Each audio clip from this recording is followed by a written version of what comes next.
नमस्कार, आप देख रहे हैं अर्बन आवाज। जैसा कि हम सभी जानते हैं कि भारत एक सेक्युलर और डेमोक्रेटिक देश है और हमारा भारत देश हमें तमाम प्रकार की सुविधाएं और अधिकार प्रदान करता है, जिसका कुछ लोग जायज़ फ़ायदा उठाते हैं, कुछ लोग नाजायज़ फ़ायदा। बीते दिन दिल्ली में एक ऐसी ही घटना सामने आई जिसमें दो गुटों के बीच हनुमान जयंती के दिन पत्थरबाजी हुई। सेक्युलर देश है जिसमें अधिक मात्रा में सबसे ज़्यादा हमारे पुलिस कर्मियों को चोटें आई। मामला ये है कि दिल्ली के नॉर्थ एरिया में जहांगीरपुरे के ब्लॉक बी और ब्लॉक सी में हनुमान जयंती के दिन एक प्रोसेशन, एक जुलूस निकाला जा रहा था जिसमें दो गुटों का आमना सामना हुआ। किसी ने किसी से कुछ कहा और उसी बीच में तनातनी हुई, लड़ाई शुरू हुई और उसके बाद सिलसिला पत्थरबाजी तक पहुंच गया।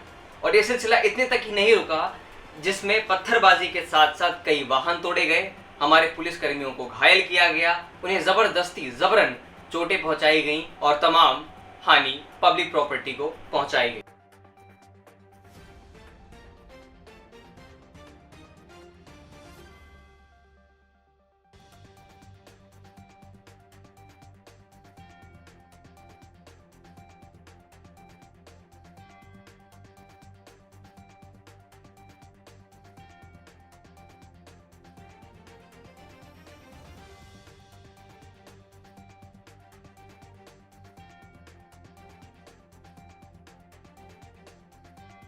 इस इंसिडेंट के बाद दिल्ली के पुलिस कमिश्नर का कहना है कि तमाम टीमों का गठन किया जा रहा है, लोगों को चिन्हित किया जा रहा है और सख्त से सख्त कार्रवाई का आश्वासन पुलिस के साथ साथ होम मिनिस्टर और दिल्ली के सीएम केजरीवाल ने दिया है।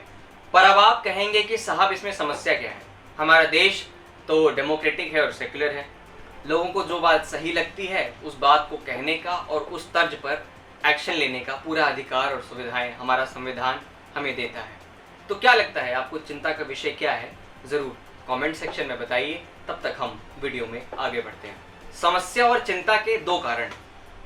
पहला तो ये ऐसे इंसिडेंट बार बार लगातार दिल्ली में ही क्यों देखने को मिल रहे हैं, जो हमारे देश की राजधानी है। दूसरा, यही प्रोसेशन जब पिछली बार 10 अप्रैल को रामनवमी के दिन निकाला जा रहा था, तब भी ऐसी ही कुछ समस्या देखने को मिली।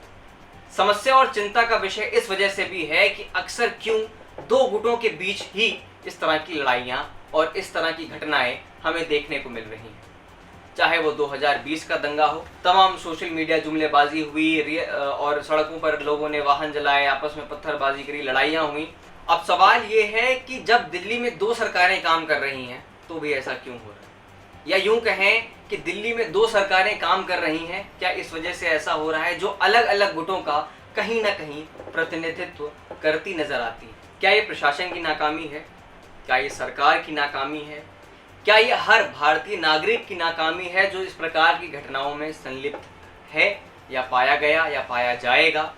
खैर, ये सवाल मैं आप पर छोड़ता हूँ। हर बार की तरह प्रशासन की ओर से आश्वासन दिया गया है, सरकार की ओर से आश्वासन दिया गया है कि इन घटनाओं में संलिप्त लोगों के खिलाफ सख्त से सख्त कार्रवाई करी जाएगी, उन्हें चिन्हित किया जाएगा और उनके खिलाफ कार्रवाई की जाएगी। अगर आपको ये वीडियो पसंद आई तो ज़रूर हमें लाइक और कमेंट करके बताइएगा, लोगों के साथ साझा करिए। नमस्कार।